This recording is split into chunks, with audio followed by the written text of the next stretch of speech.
Hello, everyone. I'm Patrick. And I'm Tony. Welcome back to the Cave of the Cross Apologetics, and we're in the final throes of our chapter on we've identified the idol.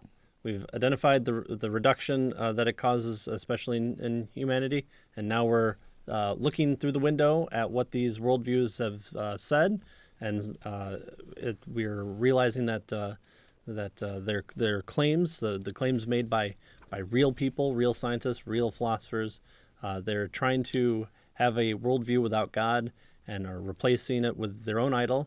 It's reduced humanity, but okay. But now we're realizing that within the scope of their own worldview, they can't account for things like free will or holding people accountable for their actions, and the people the people that we've been calling that we've been covering through Nancy Pearcey's wonderful quotations here is that they freely admit that they're, as Tony says, running into walls. That they're saying something doesn't exist, but we can't live. We have to live with this useful fiction of free will. We can't not hold people accountable because society would upend. Well, again, if free will is an illusion and we're just all products of our meat sack computer parts, what does it mean to have a society? If a society won't overend because we'll just continue doing what we will to survive and pass along our genes, and that's all we are, is just repetitive computer parts. Yeah. So we're working our way through Nancy Pearcey's Finding Truth. Yeah. Right? These 5 principles. And this principle number 3 is really interesting. She wants us then to test the idol. So we identify the idol, we identify its reductionism, and then we test it against the world, against what we know about the world, against what we know about God's creation, right? Does it contradict what we know about the world? And what we've been finding is these folks, not only do their worldview contradict what they know about the world, right? But they admit it.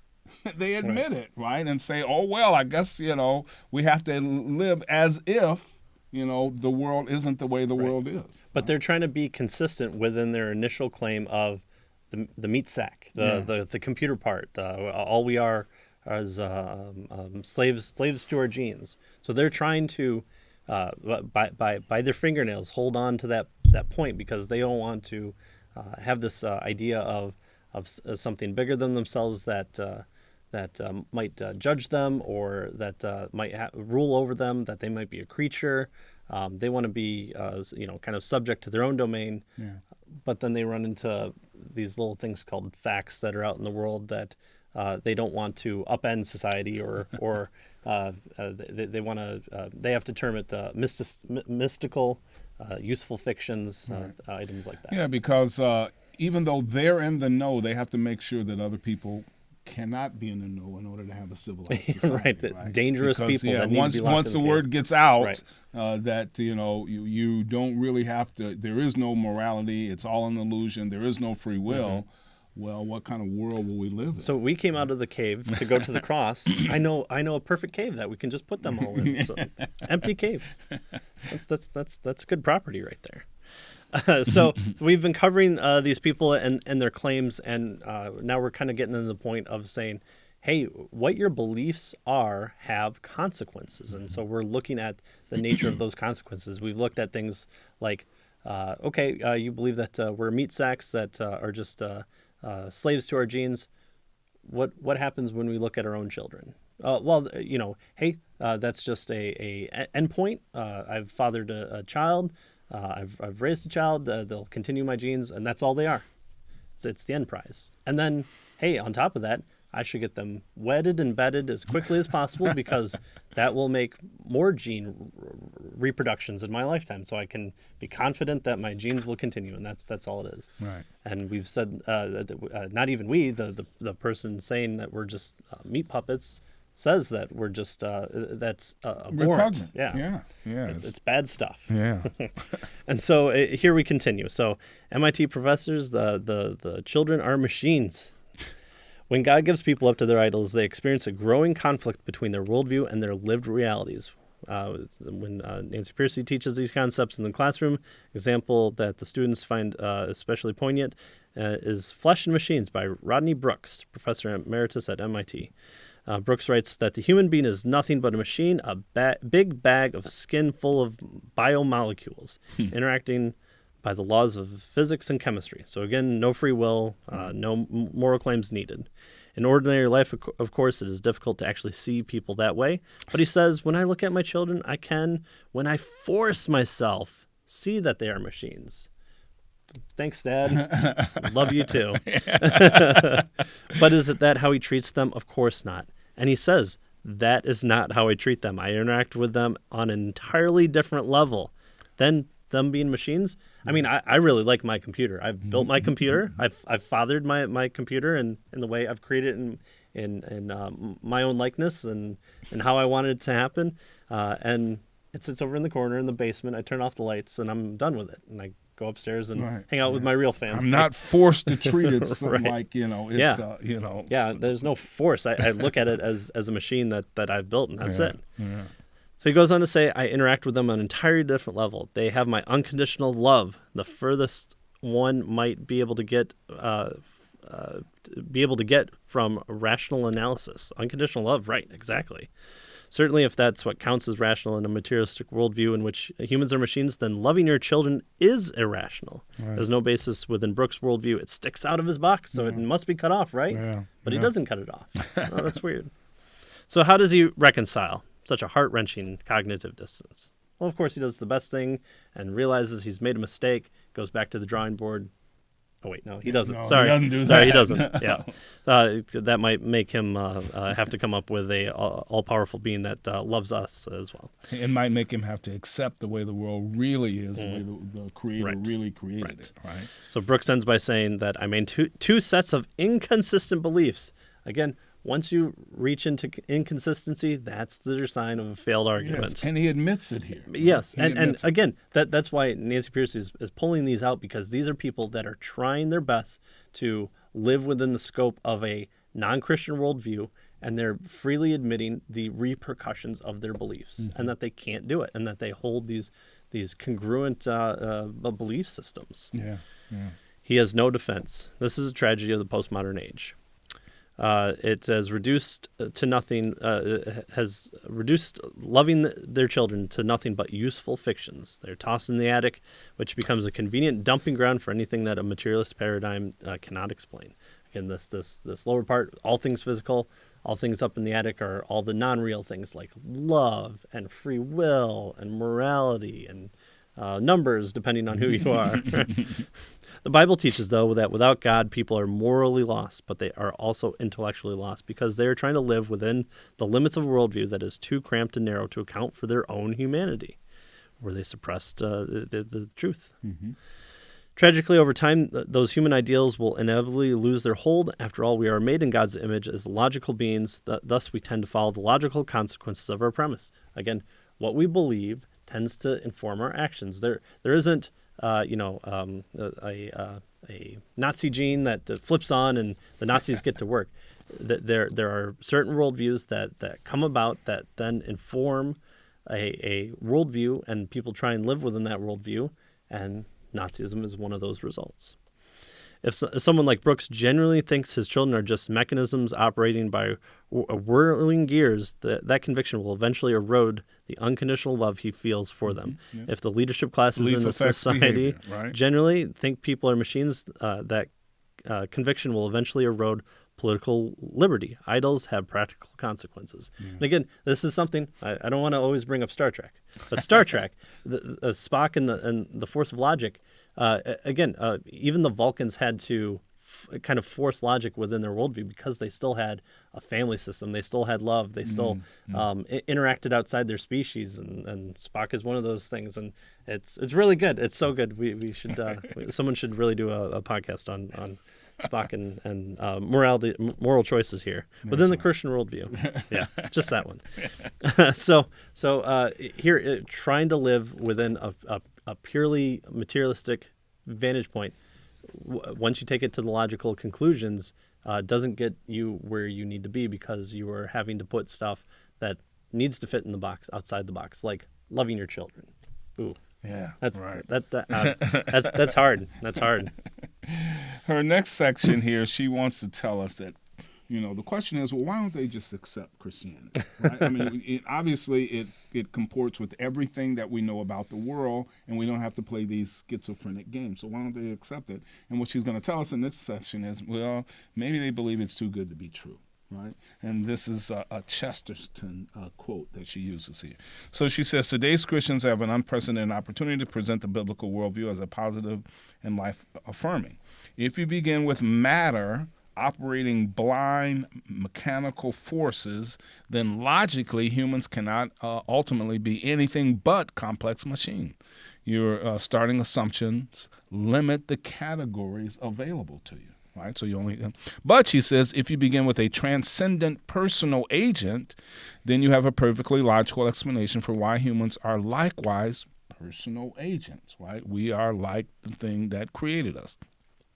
The cause is adequate, she tells us, to the effect. And so she quotes Chesterton here, G.K. Chesterton. Wagers that secularists reject Christianity not because it is a bad theory, but here it is, ready? But because it seems too good to be true. Right? For the materialist, the universe is a universal prison. It shackles him in an interlocking chain of cause and effect. Thus, when a secularist encounters the biblical worldview, it is like believing in a fairyland to believe in such freedom. If secularists find Christianity incredible, Chesterton concludes, that is because it is so incredibly positive in affirming a high view of human freedom and dignity. Right? So that's the problem. It's too good to be true, right? And so it has to be a fairy tale, right? Right. I mean, again, the building of Western civilization. I mean, not for the whole scope of it, but an explosion occurring around, however you want to measure time, we'll say 0 AD, around there. The fall of Rome should have thrown the world into complete chaos. Rome controlled pretty much the entire known world, right, and had a big civilization. There was no way that Rome, with its civilization, its culture, its monetary system, its political system, should have fallen. It did. It overexpanded.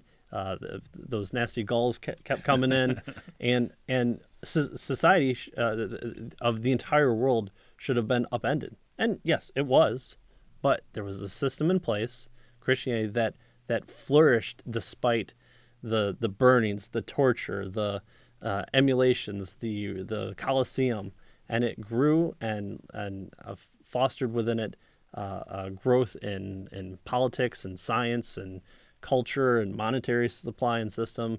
It had to compete against an Islamic worldview as well, coming in with the Ottomans especially. And it brought us about today. And now we sit on kind of that post-Christian society, whatever that means. And now, we want to say, oh, that all never meant anything. Humanism is the way that the world should work, and we just have never been given the opportunity, except all those other times when humanism became, communism and socialism and death and murder and disease. Yeah, the isms that kills us. Right. Yeah. She says that secular thinkers often criticize Christianity for being irrational. Go figure, right? Yet, ironically, today it is a biblical worldview that coheres in a logically consistent pattern.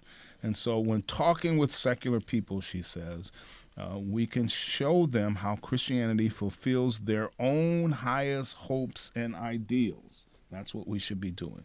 Now, of course, not everyone will accept who accepts materialism or naturalism goes on to accept determinism, right? That is that we don't have any free choice. But she suggests that it's only because they are not as careful to work out the logical outcome of their premises, right? Because the logical outcome is determinism, right? If we're robots, then it's determinism. Sure, right. Often people accept ideas that sound attractive or sophisticated, but do not follow those ideas all the way to their final implications. And so principle 3 here, using it, we can provide a reality check for people, right? Be careful. There's a wall coming. You're going to hurt your nose, right? People are more likely to be persuaded when they learn the negative consequences of materialism and atheism from the writings of materialists and atheists themselves. Right? Yeah. And Joe, atheist, already knows it. Right. That's what Paul says. And there's other writings that also speak why. I mean, being haters of God as we all were at some point, even the Christian, and so being haters of God, you don't want to embrace that. You'll do everything, including hold inconsistent viewpoints about your own children in order to get that, or you won't even think about it, which most people don't. Right. Yeah. All right, so we picked on the materialist. Now let's pick on the romanticist. So what happens when we apply principle 3, which is how does the idol speak against what we see in the world? As we saw earlier, and absolutized in the lower matter portion, philosophical idealism absolutizes the upper, the mind. It claims that ultimate reality is the mental realm of ideas. Schopenhauer describes idealism by saying that it takes eternal truths that were the foundation of all previous philosophies, investigates their origins, and finds this to be in man's head. So it's all just a product of our heads. Yeah, your imagination, your mind, yeah. Whatever that might mean. But if the eternal truths really are in man's heads, then the logical conclusion is that they are not eternal, after all. They are merely human constructs, relative and changing. So, thou shalt not murder. Only for this time and place, because it's really bad for me right now. Right? Yeah. Because it's an eternal truth that's in my head. Yeah, right. Yeah, not your head. I'm not even sure your head exists. Yeah.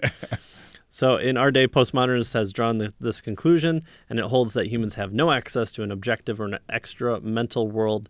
It's the succinct phrase of made. It's a truth is made rather than found, which I think. I mean, we might be getting away from that more into a different mode, but for all intents and purposes, that's been the predominant viewpoint of the world for at least the last 20 years, and it seems to be probably 50 to 75 years.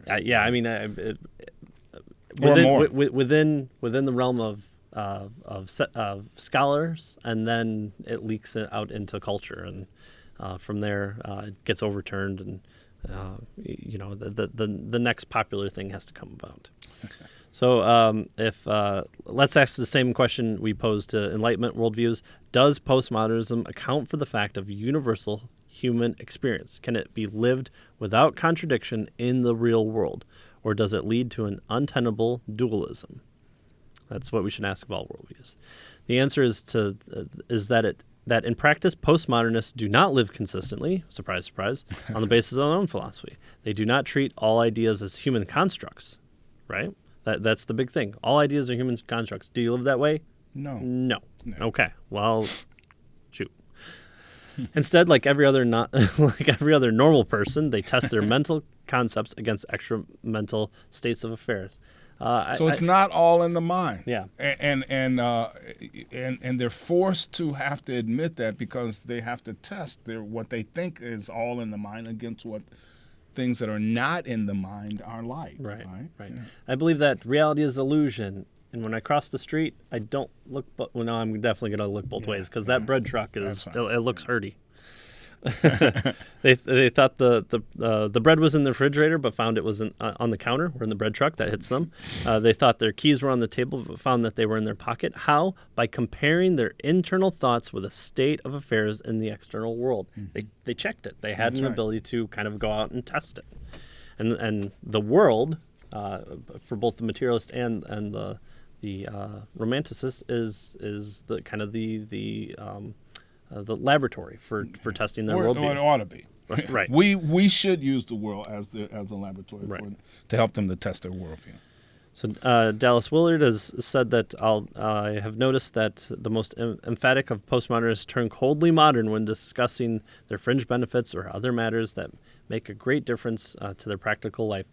If we use the metaphor that the worldview is a mental map, postmodernists keep walking off the edge of their map. It's too small to account for the full geography of where they are at. Those who deny that they have access to an external reality still look both ways before crossing the street. Yep. They avoid jumping off balconies. They hold their breath Amazing. underwater. In other amazing. words, they know that there is an extra mental reality. It's just those pesky other ones like, universal truths of human value and, Stuff that I don't want to practice. yeah, right. Yeah. The things that lend further credence to God being able to tell us what to do. In other words, they know that there is an extra mental reality to which they must adapt their behaviors. Otherwise, the consequences will be disastrous, like death, dismemberment, not interacting on the same plane as their friends. That's right. I mean, crashing and burning when they walk off the building. yeah, I mean, just having a social system within themselves isn't enough. They still have a group mentality. They're not isolationists. And if they are, they don't live that long. Christianity explains why truth is not merely a human construction. The world is not a creation of our own mind. It is the handiwork of God. The human mind cannot usurp the Creator's role and function. Again, we're the creature. God is the creator. The biblical concept of creation gives logical grounds to support what humans inescapably conclude by experience from the time we are toddlers. Rodney concedes that very idea of objective truth, a truth that is out there, makes sense only on the basis of the Christian worldview. It's an idea that is human independent. Right. The suggestion that truth is out there is a legacy of an age in which the world has seen as the creation of a being who had a language of his own, a non-human language, written into the cosmos. Yeah.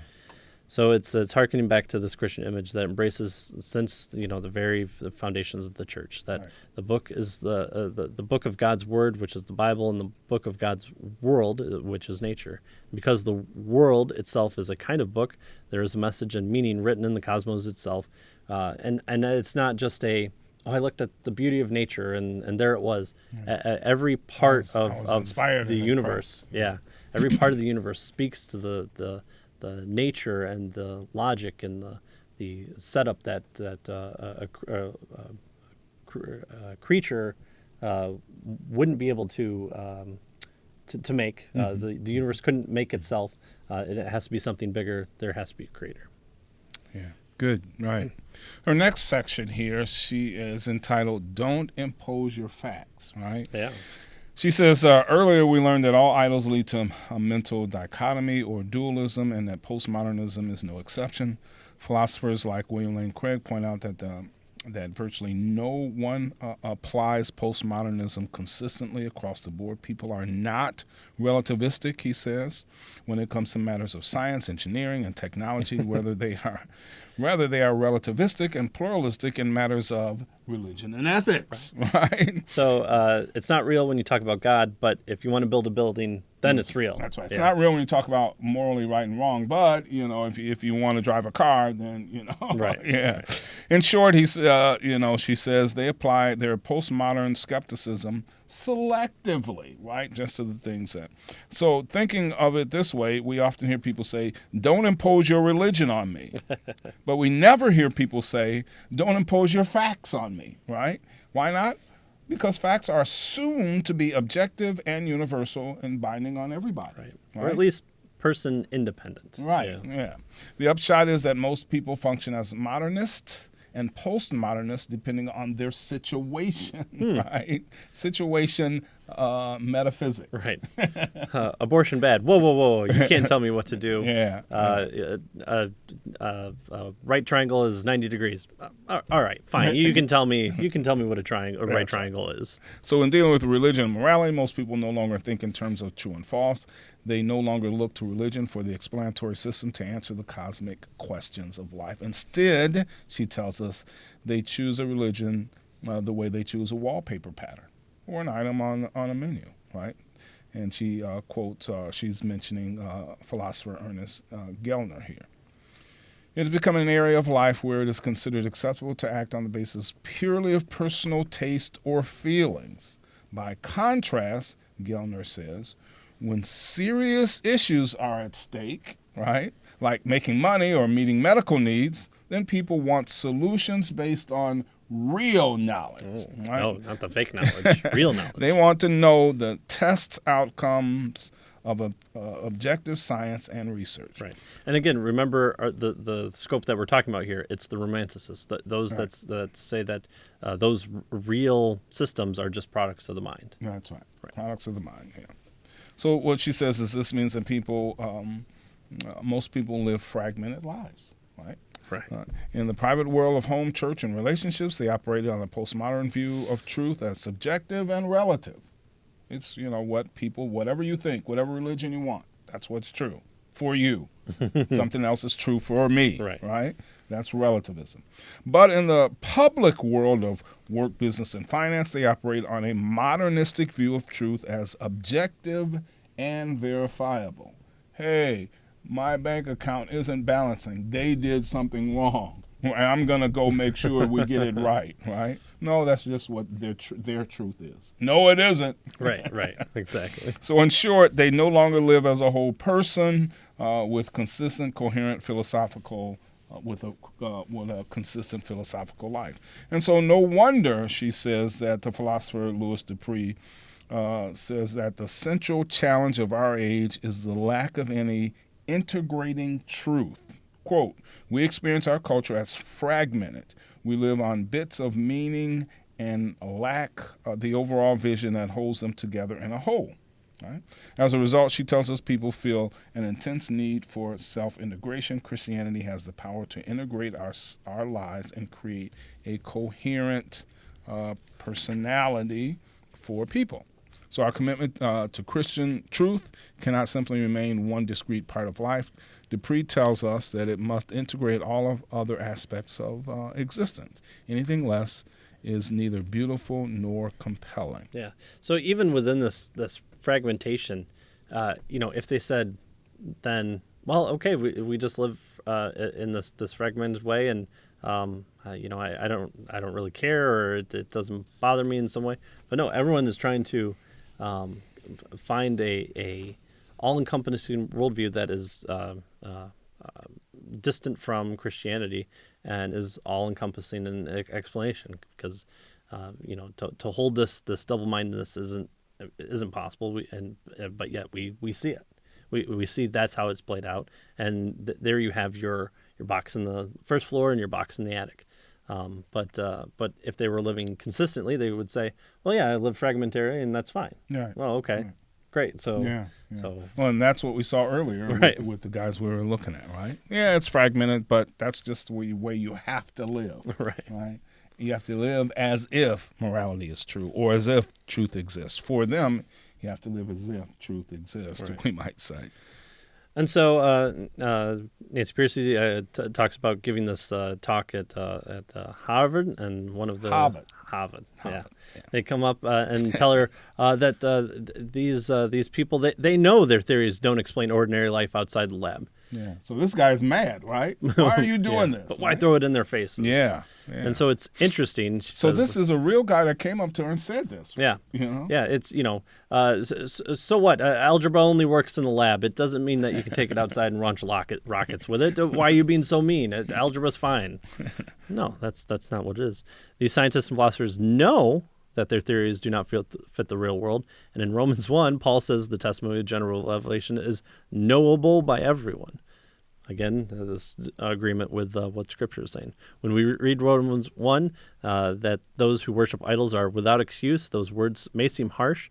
And in this chapter, however, we have met several scholars who openly acknowledge that their reductionist theories clash with the facts of the experience. They are aware at some level that they harbor a severe contradiction. Derek Parfit says this type of inner conflict is actually quite common.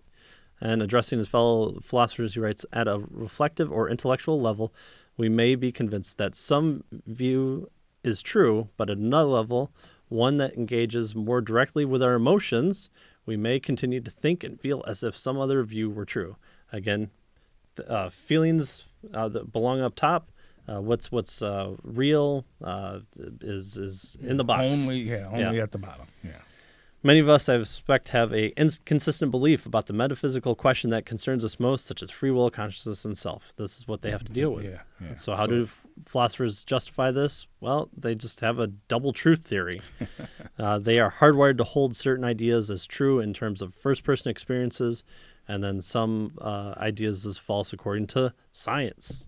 So experience versus science. So, does science and faith have a conflict? The real question is, does science and experience within the scope of these scientists themselves, these materialists, these romanticists, is there a conflict there? That seems to be the better question. And as intelligent agents, we are compelled to believe. Again, there's your keywords there. Certain things, compelled to believe certain things. Most importantly, that our will is free, that we ourselves that persist through time, that there are moral truths that can be universalized, beliefs which, as individuals committed to science, we yet know to be false. And again, this false according to materialist conception of science. So, these things fall outside their theory, and so they must be illusions. They must be of a former time, but it may be useful to keep society going and all that stuff. That's right. All that good stuff. Yeah. Whoops, wait, can't say good. To acknowledge the evidence from general revelation would point them towards the biblical God, and so they suppress the evidence because that's what they desire to. That's what their free will, within the confines of any scope of their ability to be free, it gives them. Right. And they admit it, right? Yeah. Frances Crick is who she's, right? Watson here expresses his religious motivation, discovery of double helix. He said, gives grounds for thinking that powers held traditionally to be exclusive property rights of the gods might one day be ours. Yay. So we get to supplant God. Yeah. At least for some, the purpose of proposing reductionist theories is to deny the creator and to extrapolate or expropriate his divine powers, which is essentially what Romans 1 says that they would do. Yeah. Good. So she's at Harvard. She's gonna, give this talk. She gives this talk. This Harvard professor comes up to her and tells her, they know their theories don't explain ordinary life. Why are you throwing it into their face, right? Yeah, and that's just mean. That's not being a good colleague. That's right. Yeah. And so she says the first thing that struck her was that he had let slip an amazing admission that these scientists and philosophers know that their theories do not fit the world, right? Which in any other theory, you submit your paper. Here's my theory. Here's my test. Can you look at it? Yeah. Friends, colleagues. Yeah. Oh, here's make sure it fits the world. Yeah. Here's this thing that I found. It doesn't fit. You love your children. Oh, it's been falsified. Right. Yeah. Or let me look at it again and see if it is falsified or if I can save it in some capacity. Right. You're angry because the bank didn't balance your check. It's falsified. Yeah. Why isn't there $1 million? So that's the first thing, right? They know, right? They know that their theories are fit. Right. And he let this slip. The second thing that this guy let slip, this Harvard professor, she says the second thing that struck me about the Harvard professor's comment was that he characterized an analysis of someone's worldview as, quote, throwing it in their faces, right? The goal of testing worldview should never, she tells us, attack those who hold them, but to open their minds to a better alternative, right? In other words, our goal isn't to attack. It isn't to put people down. It isn't to make them feel silly and that sort of thing, right? We're to persuade people, but gently. Yeah. Right? And with compassion. Yeah, if you read Paul in Romans 1, there's not here's all the things that will happen. Here's all the sins that they will commit and do, and hate them for it, and laugh at them and show them no mercy. Well, no, he goes on to say this is what an unbelieving people do, and so here's a way that we can preach the gospel to them. Yeah, good. Yeah, so she says people often hold half-baked ideas that they would reject if they really understood clearly where those ideas led. So one of the things that we're trying to do is to clarify their thinking, especially in terms of the consequences of their ideas, right? And so she says an effective method of apologetics can be to gently press people to think more carefully by peeling away the protective layers so that they can see the implications of their views more clearly. Only then will they be truly free to make tough decisions and choices about their fundamental convictions, right? So Christians' motive in apologetics should be a God-inspired grief for the loss, right? Not to win an argument or to put somebody else down or to make myself feel better, right? When talking to people trapped in a secular worldview, we can help them to see that it gives no basis for the realities of life that they themselves care most about. The very fact that they cannot live within its cramped confines is a sign that they were made to live in a larger, richer, conceptual universe. Secularism, she tells us, secularism is too small for secularists. It's just too small. And so she said we should begin by expressing solidarity with their deepest longings for meaning and significance, and then show that in a biblical worldview, those longings are not merely illusions or useful fictions, but living realities. This is the way the world really is, right? We often hear stereotypes. She tells us about that Christianity is negative and repressive, and that it regards human nature as corrupt and worthless, that it places little value on life in the world. But in reality, the Christian worldview has a much higher view of human life than any competing system. It gives a logical basis for the facts of experience that are denied by the dominant secular worldviews of our day: freedom, creativity, love, personal significance, genuine truth. How can we be anything but loving and joyful in communicating such a life-giving message? Yeah. Right? I mean, if that's not your goal, if your goal is to get the most likes on Twitter, if it's to have the best burn, then you are living inconsistent within your own worldview as a self-proclaimed Christian. Good. The other common negative stereotype, she says, about Christianity is that it's irrational, right? It doesn't make sense, or it's contradictory. Yeah, right? Yeah. She says in the next chapter, which we'll do next time, you'll learn how to turn the tables on that charge, that Christianity is irrational, to show that it is really, in reality, it's idols that lead to irrationality and self-contradictory worldviews, and not Christianity. I think this is the fun part. And you'll learn a simple yet devastating strategy, she tells us, to demonstrate how idolatrous worldviews shoot themselves in the foot, right? Yeah, putting it mildly. All right. And so next time we'll look at principle number 4. Yes, right? I think we might do a little review though, and we'll have kind of an overview of certain things. Good. So great. We'll take a little bit break, but we'll still be within the book itself, and after that, then we'll try and finish this book up for parts 4 and 5 of the 5 principles for unmasking atheism, secularism, and other God substitutes. So again, thanks for watching us, and